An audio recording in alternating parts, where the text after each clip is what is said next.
Arte y letras. Instituto Cervantes, la gran idea cultural de las 3 últimas décadas.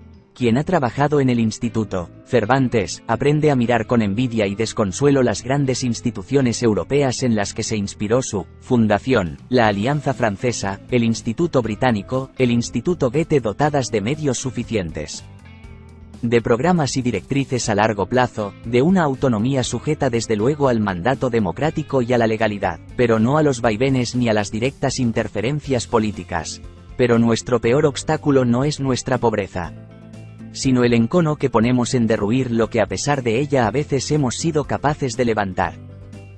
Con la misma furia con la que alimentamos el parloteo de cotorras de la discordia política, sin la menor esperanza de regeneración, uncidos a la noria de una campaña electoral permanente. Como si ese fuera el destino inevitable que nos ha tocado. La revista Mercurio, en su reciente número 226. Cartografías Panhispánicas, publica un extenso informe sobre el Instituto Cervantes que corrobora las palabras de Muñoz Molina y que a continuación reproducimos. 1. Historia del Instituto Cervantes. La presentación del órgano del poder blando español. Cuando España, a finales de siglo, estrenó democracia y modernización, muchos países demandaron establecer relaciones con ese nuevo invitado al conjunto de naciones. El año 1992 fue clave para presentarnos al mundo y hacer una demostración de capacidades con los Juegos Olímpicos de Barcelona, la Exposición Universal de Sevilla y los actos del quinto centenario. Pero además presentamos también la institución, creada un año antes para que la lengua y la cultura fueran nuestro medio de relación e intercambio diplomático con otros países, el Instituto Cervantes. Con él llegábamos los últimos, y llegábamos tarde al proceso iniciado en todo el mundo a principios del siglo XX, y consolidado después de la Segunda Guerra Mundial, la creación del nuevo poder blando. Esa capacidad para repercutir en el concierto internacional usando medios culturales e ideológicos. Instituciones análogas al Cervantes se habían creado un siglo antes en Francia e Italia. En 1934 en Reino Unido y en 1951 en Alemania. Y aunque los responsables ministeriales españoles sí fueron conscientes, ya en la década de 1910, de que en los procesos de internacionalización que se estaban dando era fundamental la labor de propaganda sobre los valores literarios, científicos y artísticos del propio país en comparación con los otros. La situación política no acompañó hasta la llegada de la democracia. El anuncio del instituto suscitó un enorme interés internacional en el mundo cultural, diplomático y político, tanto como para dar pie a pensar que podíamos recuperar ese tiempo perdido. Muchos países de Europa, además de Estados Unidos, Japón, India, Filipinas y Turquía, solicitaron casi inmediatamente la apertura de centros Cervantes. Los planes eran dar respuesta inmediata a todos ellos, abriendo 83 sedes en apenas 3 años. Una cifra que tardaría décadas en alcanzarse. Porque apenas un año después de presentado, una crisis económica internacional frenó el desarrollo del IC y obligó a replantear su funcionamiento, poniendo además sobre el tablero un dilema que el instituto arrastra desde su creación. ¿Cuánto tienen que pesar en su financiación los ingresos derivados de sus actividades propias? ¿Y cuánto el dinero recibido de los presupuestos generales del Estado? O lo que es lo mismo, ¿hasta qué punto debe ser el IC una entidad mercantil dedicada a generar beneficios mediante la enseñanza y difusión del idioma y la cultura en español, y hasta qué punto una herramienta diplomática con cargo a la financiación del Estado? Primera cervantización con las armas de Don Quijote. El drástico recorte de fondos al IC en 1993 retrasó la apertura y modernización en marcha de los centros Cervantes en todo el mundo.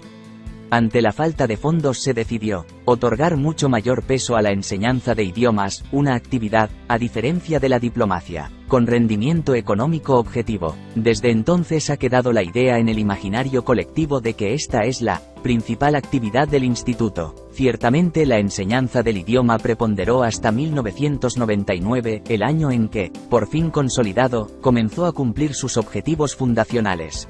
Para fin de siglo no solo era ya una institución sólida, sino solvente, así que conforme a los planes para los que había sido creado por los legisladores en 1991.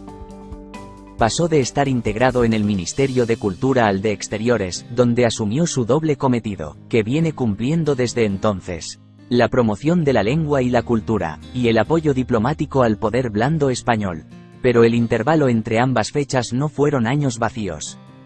Al contrario, porque si el Instituto Cervantes nació de una idea gestada por altos funcionarios del Estado, e impulsada y ampliada en sus objetivos por el poder político, se concretó gracias a la labor diplomática de lingüistas, filólogos y especialistas de la lengua española. Convencidos de que no podíamos arrogarnos como país la propiedad del español, ni abandonarlo a criterios parciales, se coordinaron desde sus inicios con los prestigiosos institutos de México, Colombia y Argentina, con posterioridad también con el conjunto de academias de Hispanoamérica, y finalmente hasta las entidades de la lengua española en otras naciones acabaron integrándose en el esfuerzo común de impulsarlo. Pocos actos ilustran mejor esa colaboración americana e internacional que el primer Congreso Internacional de la Lengua Española celebrado en Zacatecas, en 1997, y cuya secretaría estuvo a cargo del Instituto Cervantes. El ICS presentó al continente americano en el país con mayor número de hablantes del español, y con los medios de comunicación como tema central: periodistas, lingüistas, empresarios, editores, cineastas y profesores se reunieron para analizar los medios impresos, los audiovisuales y los que aún eran llamados de las nuevas tecnologías, embrión de los medios digitales, acompañados por los discursos de Gabriel García Márquez, Camilo José Cela y Octavio Paz. Allí dieron comienzo los acuerdos de hispanistas e hispanófilos. Se recabó el apoyo de las academias americanas y se acordó la firma de más de un centenar de convenios con centros y universidades. Pero sobre todo, los participantes salieron de aquel congreso con una idea de consenso que todavía permanece, y que resumió en una frase su director, Nicolás Sánchez Albornoz, en el discurso de cierre: el español es, ante todo, una lengua americana, motivo de su vigor, su profunda coherencia interna y su irresistible expansión.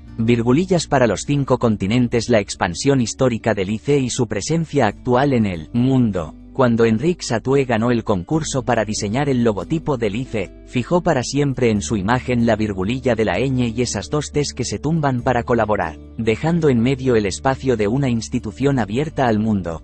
Es un símbolo que hoy luce en las sedes de 92 ciudades, y que está llamado a estar en muchas más en el futuro. Pero abrir una sede no depende solo de las ganas y la voluntad de compartir y expandir nuestra cultura y nuestra lengua, sino de las directrices de la política de relaciones estratégicas de España con otros países, los lazos diplomáticos con la nación de destino y su peso en nuestras relaciones exteriores, además de los factores económicos y culturales. Deciden o descartan la apertura de centros. También pesan los criterios mercantiles introducidos desde la crisis del 93, dado que el ICE mantiene su componente de explotación comercial a través de la enseñanza del español y la certificación de su conocimiento. Un análisis de los datos económicos, demográficos y de mercado del lugar de destino determinan si la nueva sede será viable a corto, medio y largo plazo. También se considera el número per cápita de libros editados en lengua española, la tasa de educación universitaria y el porcentaje de gastos de investigación respecto al Producto Nacional Bruto. Un conjunto, en fin, de factores económicos, diplomáticos y culturales que deciden la existencia de una sede. Esto ayuda a comprender que la primera expansión del ICE se centrara en los países de nuestro entorno continental. Europa, como país integrado en la CEE, hoy Unión Europea, se puso especial empeño en estar en las mismas ciudades, donde tenían sede sus equivalentes europeos: la Alliance Française, el British Council, el Goethe Institut y la Società Dante Alighieri. En un momento de escasez se buscó su apoyo para compartir recursos, como las bibliotecas, pero también para participar juntos en los programas europeos. Se abrieron las primeras aulas Cervantes, un paso intermedio antes de la apertura de una sede, en colaboración con las universidades locales. Entonces fue en Praga, Belgrado y Budapest, pero el modelo se mantiene, y en fecha tan reciente como 2022 abrió sus puertas el Aula Cervantes de Seúl. Después de esa expansión por nuestro entorno geográfico inmediato y de la estrecha colaboración con Latinoamérica de la primera fase, La mayor parte de aperturas de institutos Cervantes entre final y principio de siglo se produjeron en Brasil, Estados Unidos y la región Asia-Pacífico. Brasil acababa de convertir la lengua española en parte de su enseñanza obligatoria, y tras ser consultado, pidió que los esfuerzos del Cervantes se orientaran a la formación de profesores, por entonces su necesidad más urgente. Ahora el español es fundamental también en este país americano y 8 ciudades brasileñas cuentan con centros Cervantes, la capital Brasilia, Río de Janeiro, Sao Paulo o Recife, entre otras. Además de cubrir la casi totalidad del país, tienen asignados centros acreditados en países geográficamente próximos a su ubicación, cubriendo Argentina, Uruguay, Chile, Ecuador, Perú, Colombia, Paraguay y Bolivia. Estados Unidos era y es clave, porque si el español ya se estaba convirtiendo en el 2000 en la segunda lengua del país, hoy lo es a todos los efectos. Por eso la labor del instituto se centra en atender sus 3 variantes lingüísticas y culturales, la hispanoamericana, la propiamente hispana de Estados Unidos y la española, sin perder de vista tampoco un doble proceso social, el rechazo a la emigración hispana y la discriminación por origen, y el progresivo aumento de peso político y económico de los hablantes de español. El Centro de Nueva York coordina a los 6 que tienen presencia en territorio estadounidense, y sumados extienden su influencia por 35 de los 50 estados. La nueva sede de Los Ángeles, inaugurada en 2022, ha supuesto un paso más, y también la vuelta del ICE a su expansión, que no se producía desde la apertura en 2012 de su centro en Croacia. Además, desde el centro de Albuquerque se atienden los centros de examen y centros acreditados de Bahamas, Belice, Costa Rica, El Salvador, Guatemala, Honduras, Jamaica, México, Nicaragua, Panamá, Puerto Rico, República Dominicana y Trinidad y Tobago. Asia y Oceanía fueron las zonas del mundo donde las sedes Cervantes se abrieron más tarde, para adaptarse a los tiempos gubernamentales y para esperar a que se fortalecieran las relaciones diplomáticas, comerciales y de cooperación con las economías en auge Corea, China, Japón, Vietnam, Indonesia y Malasia. Las aperturas pueden seguirse históricamente en ese orden. También permiten identificar el frenazo en seco a la expansión que comenzó en esta área y que se extendió al resto de países justo después. La crisis financiera de 2007 y 2008 afectó profundamente al instituto. Los drásticos recortes para reducir el déficit generado por el aumento de intereses de la deuda pública supusieron un recorte de casi la mitad de los fondos que recibía en transferencias del Estado. Pasó de percibir 90,3 millones de euros en 2009 a solo 54 millones en 2014.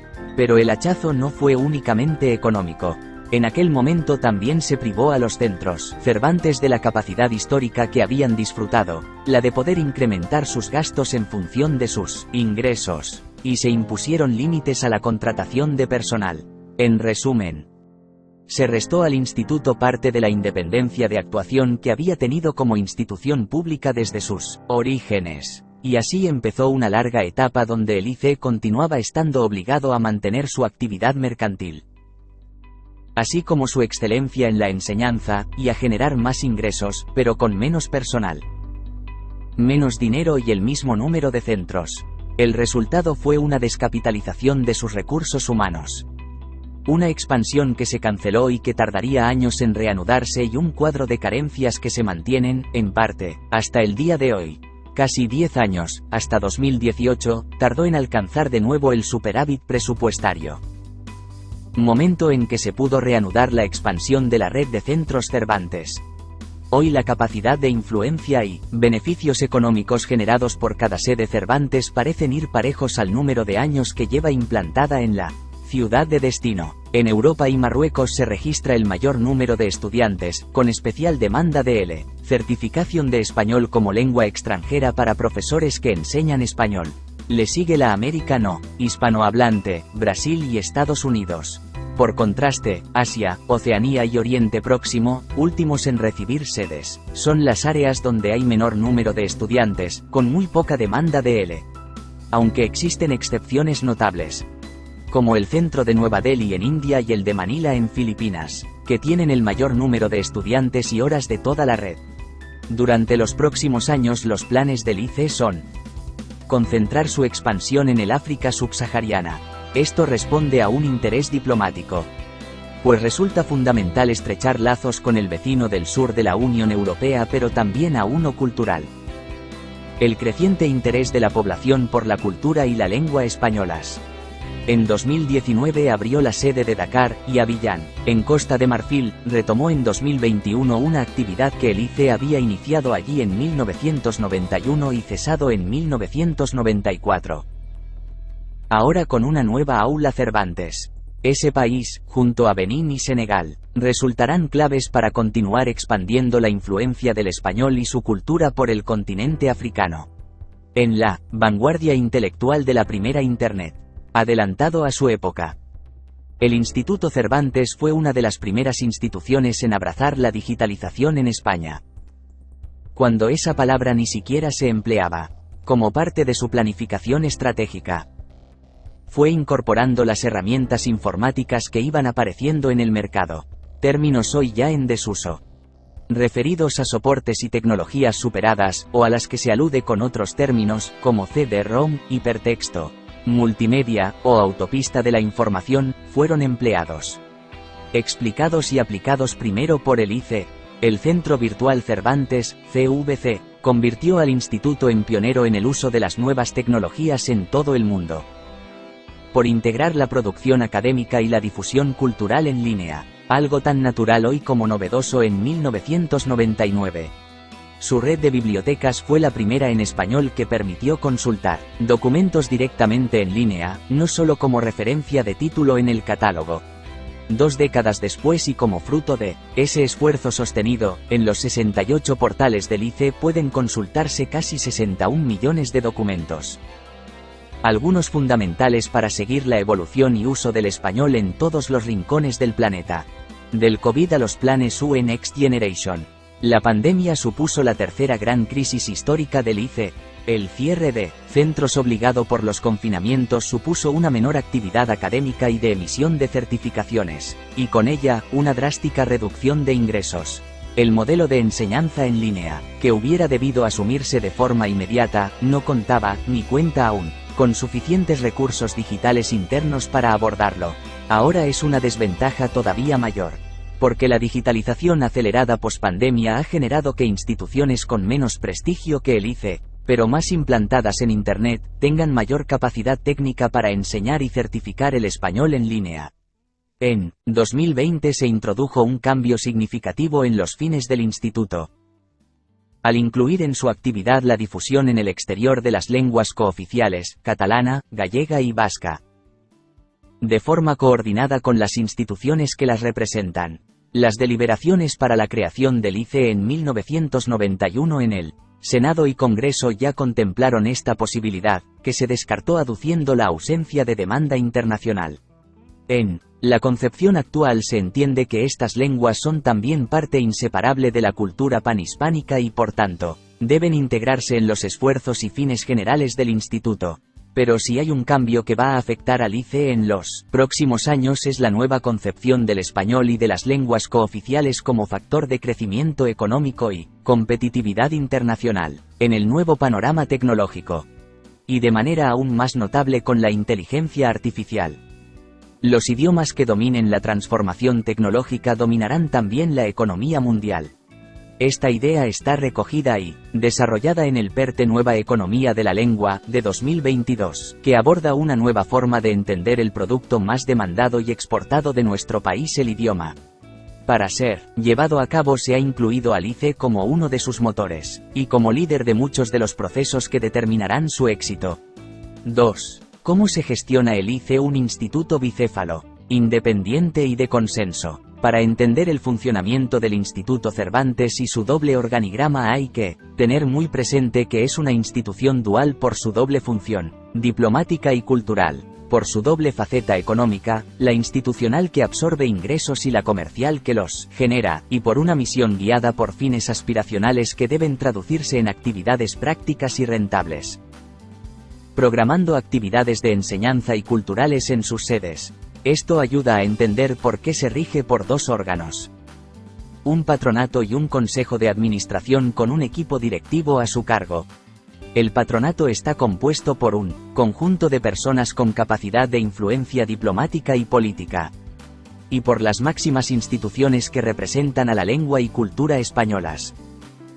Además de reconocidos escritores, son miembros permanentes Su Majestad el Rey y el Presidente del Gobierno, junto con los titulares de los Ministerios de Exteriores y de Educación, Cultura y Deportes. Además, forman parte del patronato los directores de la RAE, de la Real Academia de Ciencias Exactas, Físicas y Naturales, del propio ICE y los autores galardonados con el Premio Cervantes, que acceden a representarlo. Lo completan una serie de vocales en representación de las letras y la cultura españolas, las hispanoamericanas, las universidades, las reales academias y las instituciones sociales de carácter cultural, por lo que representan en el Estado, en la cultura y en la lengua. Estas personas son idóneas para cumplir los 3 puntos que resumen la misión del ICE. 1. Favorecer la enseñanza del español y las lenguas oficiales de España. 2. Fomentar el encuentro e intercambio de la cultura española y panhispánica con otras culturas del mundo, así como difundir la cultura panhispánica.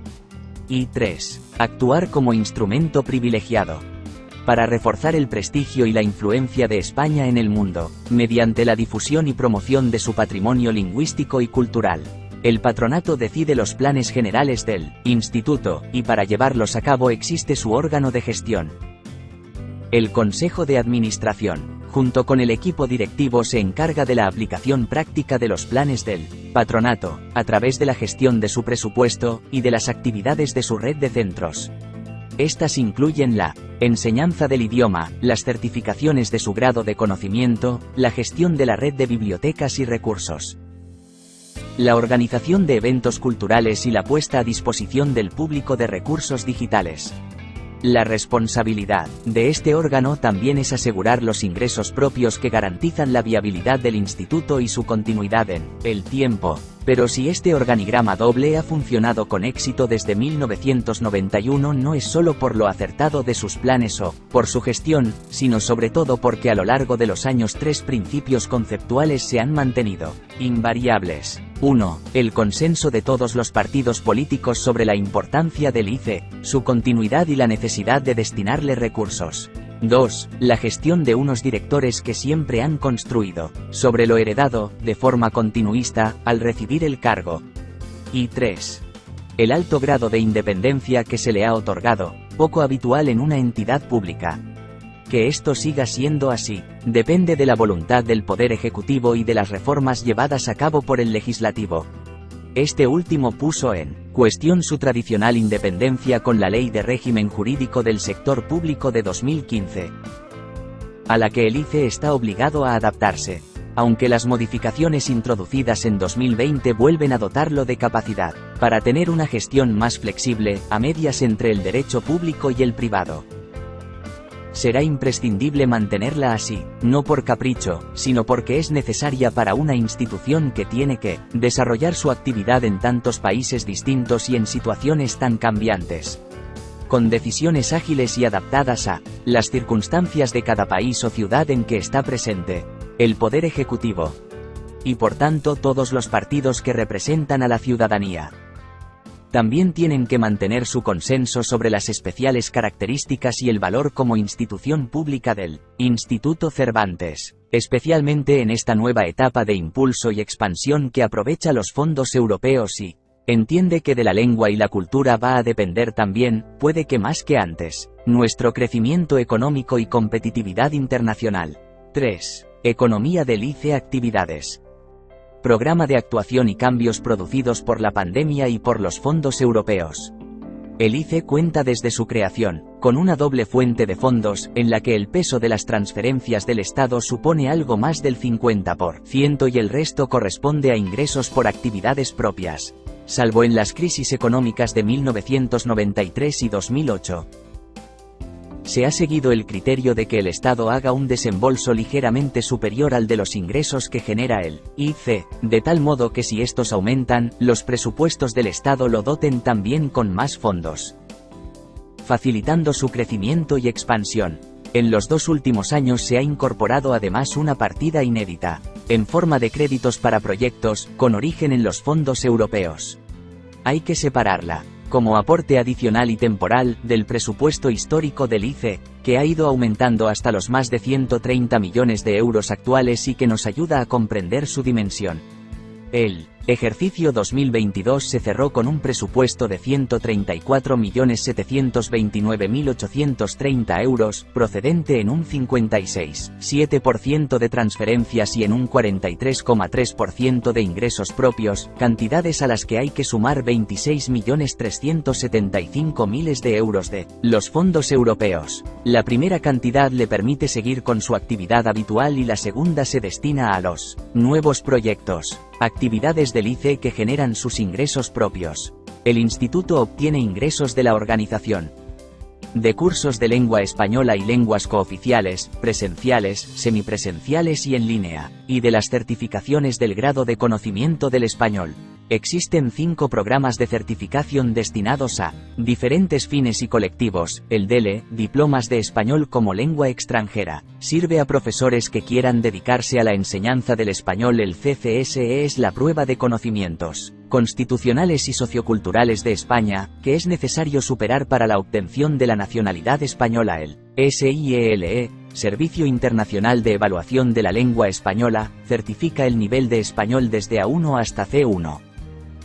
Mediante un único examen multinivel y por ordenador. El DADIC, Diploma de Acreditación Docente del Instituto Cervantes, se dirige específicamente a formación del profesorado, y el SACIC, Sistema de Acreditación de Centros del Instituto Cervantes, acredita la calidad de la enseñanza del español en centros docentes. El destino de los fondos europeos en el ICE. En el ejercicio 2022 los fondos europeos dejaron más de 26 millones de euros, y en el anterior, más de 47. Están destinados a desarrollar la parte que toca al ICE del PERTE Nueva Economía de la Lengua, compuesto de 14 proyectos tractores, en los que el ICE participa o es directamente protagonista. La digitalización del Instituto Cervantes permitirá prestar en línea todos los servicios del ICE con la misma capacidad y ventajas para sus estudiantes que los servicios presenciales. Transformar el modelo actual a uno híbrido permitirá competir en condiciones de igualdad con el resto de instituciones dedicadas a la enseñanza del español. El Observatorio Global del Español, otro de los planes motores, es un cambio revolucionario. Si hasta el momento se había aprovechado la expansión natural del español, ahora se trata de impulsarla, junto con las lenguas cooficiales. Entendiendo las lenguas como motores del crecimiento económico y, por tanto, necesitadas de estímulos para alcanzar más potencia. Entre el resto de retos asumidos por el ICE dentro del PERTE está el desarrollo de un corpus lingüístico para el desarrollo de la inteligencia artificial en español, que apoyará la divulgación científica. Nuestra lengua está infrarrepresentada en la ciencia. Pese a ser la segunda en que más textos científicos se publican después del inglés, casi el 70% de ellos en nuestro país, especialmente sobre medicina. 4. Los homólogos europeos del ICE, Alliance Française, Goethe Institut y Società Dante Alighieri. Las 4 lenguas más estudiadas en el mundo son, en este orden, inglés, francés, español e italiano. Por eso cuando se trata de comparar al ICE con instituciones análogas tiene sentido elegir las de Francia, Alemania e Italia, dejando fuera al British Council, ya que tras el Brexit ha dejado de participar en los proyectos comunes de la UE. Aquellas, además de tener importancia por la lengua que representan, actúan en el marco de la Unión y tienen también como misión difundir y apoyar su lengua y su cultura. El derecho comunitario ha conseguido además que tengan similitudes en su organigrama, forma de gestión y regulación legal. Pero ahí acaban sus coincidencias con el ICE. Tanto la Alianza Francesa fundada en 1883, como la Sociedad Dante Alighieri en 1889 e incluso el más tardío Instituto Goethe de 1951, están mucho más extendidos por el mundo y tienen mucha mayor capacidad de influencia.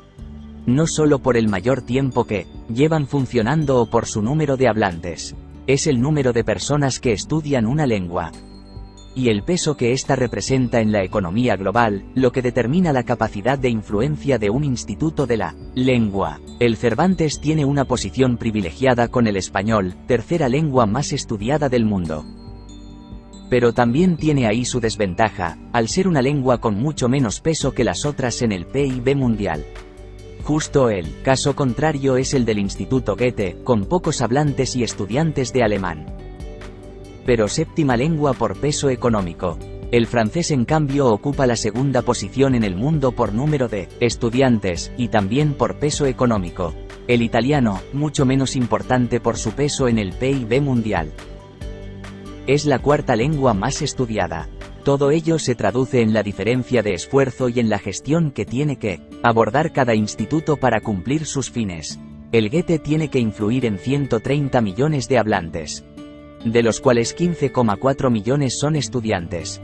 Pero no depende de la enseñanza, porque sus ingresos por actividades propias son solo el 20% de su presupuesto. El Ministerio de Exteriores alemán lo financia en un 80% con transferencias, y ello significa que en el Goethe Institut pesa más ejercer la influencia diplomática a través del idioma y la cultura alemana que la enseñanza. Es una estrategia consistente para un país, Alemania, con el cuarto mayor PIB del planeta. El caso de la Alianza Francesa es justamente el contrario. Obtienen 2/3 de su enorme presupuesto, 2.100 millones de euros en el último ejercicio. De la enseñanza y certificación del francés. Es el segundo idioma más estudiado en el mundo tras el inglés.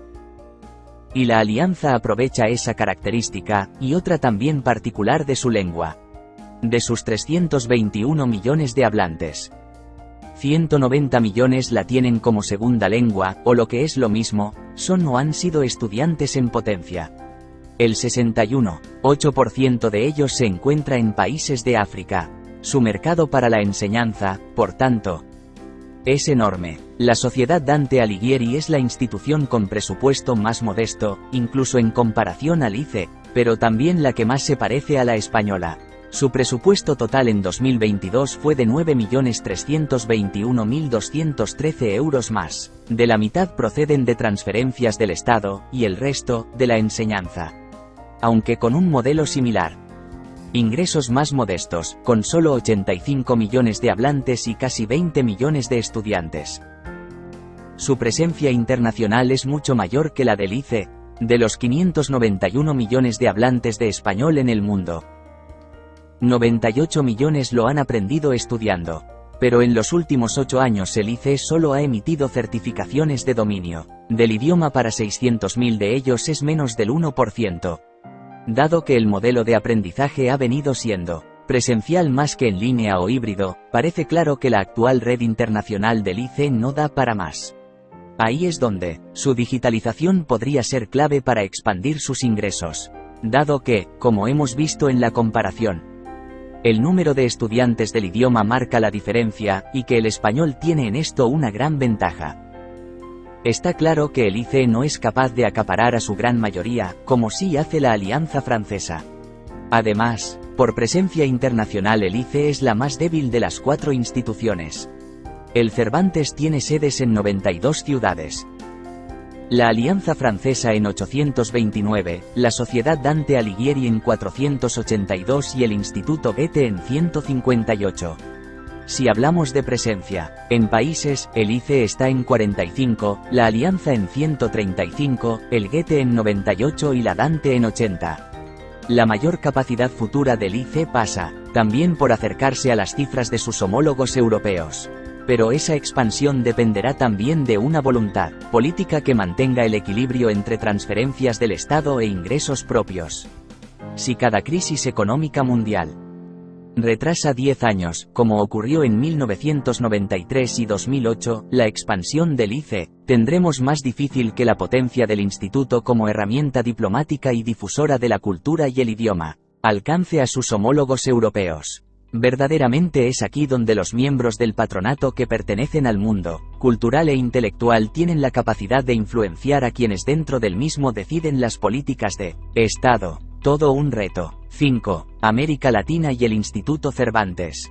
Latinoamérica fue el gran apoyo del Instituto Cervantes en sus inicios. Lo recordaba el actual director del ICE, Luis García Montero, en su 30 aniversario. Explicando que los exilados españoles, entre ellos el primer director, Nicolás Sánchez Albornoz, además de Francisco Ayala, José Ferrater Mora, María Zambrano y Adolfo Sánchez Vázquez, lograron que se impusiera una nueva toma de conciencia, la del español como un patrimonio compartido entre nosotros y América, del que desde luego no somos ni propietarios ni guías, sino solo una parte más de la cultura panhispánica. Nuestro modo de expresarnos en español es, por tanto, igual en importancia al del resto de hablantes. Con lo que sí contamos es con la ventaja de un desarrollo económico como país que nos permite liderar la influencia de la cultura y lengua españolas. España, como principal inversor en Latinoamérica, comenzó allí la internacionalización de sus empresas y estas, al expandirse al resto del mundo, contribuyeron también a internacionalizar la lengua común y los patrones culturales. Pero no tendría sentido haber creado sedes del ICE en los países latinoamericanos, pues hubiera supuesto competir con unos países con cuyas instituciones se estableció una estrategia de cooperación. Desde el principio, en América Latina la labor del ICE está centrada en su cooperación con instituciones académicas y culturales, y en su actuación como instrumento del poder blando. Ello implica que el Ministerio de Exteriores tenga un mayor peso en la actividad del Instituto en Latinoamérica. Después de la pandemia, la reputación de España en el mundo ha aumentado, tanto en la OCDE como en el conjunto de países latinoamericanos, donde ha subido casi 8 puntos. Ese prestigio, junto a la cultura y la lengua, nos mantiene en la estrategia exterior de la UE como uno de los interlocutores preferentes con Latinoamérica. Pero hay, además, nuevas oportunidades para la propia actividad del ICE debido a dos cambios importantes que, en relación con la lengua, se están produciendo en la parte latina del continente. El español se ha convertido en lengua franca en el Caribe anglófono, francófono y holandés, y también en aquellas organizaciones que se expresan en portugués, inglés, francés y guaraní, además de en español. Incluso adquiere cada vez más importancia en organizaciones que por sus especiales características no tienen el español como lengua oficial: el Banco de Desarrollo del Caribe CDB, el Sistema Regional de Seguridad SRS y la Organización de Estados del Caribe Oriental OECS. El segundo factor de oportunidad para el ICE en Latinoamérica es el aumento de su número de usuarios de Internet. Cada vez más hogares y ciudadanos tienen conexión, y dado que el español es la tercera lengua por uso en la red, y que el ICE está digitalizándose para abordar su modelo híbrido pospandemia, estamos en un escenario óptimo para expandir su influencia. También el desarrollo del corpus lingüístico para facilitar la creación de la inteligencia artificial en español, liderado por el ICE, se está haciendo con una concepción global, que por supuesto incluye a Latinoamérica. El Decálogo Ético para una Cultura Digital Panhispánica, publicado en 2021. Es un ejemplo de ello. Mantener y expandir la gran idea de 1991. Hoy, a 32 años de su creación, el Instituto Cervantes es la institución más importante en enseñanza del español, de certificación de su conocimiento y de formación de profesores. Su anuario, que viene publicándose desde 1998, dedicado a describir la dimensión, peso y utilización del español en la actualidad, resulta un recurso imprescindible cuando se trata de abordar el estudio y seguimiento de la difusión de la lengua y la cultura en nuestro idioma, como herramienta diplomática y de hermanamiento con Latinoamérica y el mundo. Ha adquirido una importancia fundamental dentro de los recursos del Ministerio de Exteriores. Su gran reto, ahora, es que las reformas emprendidas para modernizarlo, ayudadas por los fondos europeos, sirvan tanto para superar sus deficiencias como para mantener su liderazgo, logrando así la pervivencia y relevancia presentes y futuras de una institución que es, citando a Antonio Muñoz Molina, una de las pocas grandes ideas culturales que ha tenido nuestro país en las últimas décadas. Si te ha gustado el vídeo, marca me gusta, y puedes suscribirte, para ver más videos interesantes como este. También puedes dejar tu opinión en comentarios.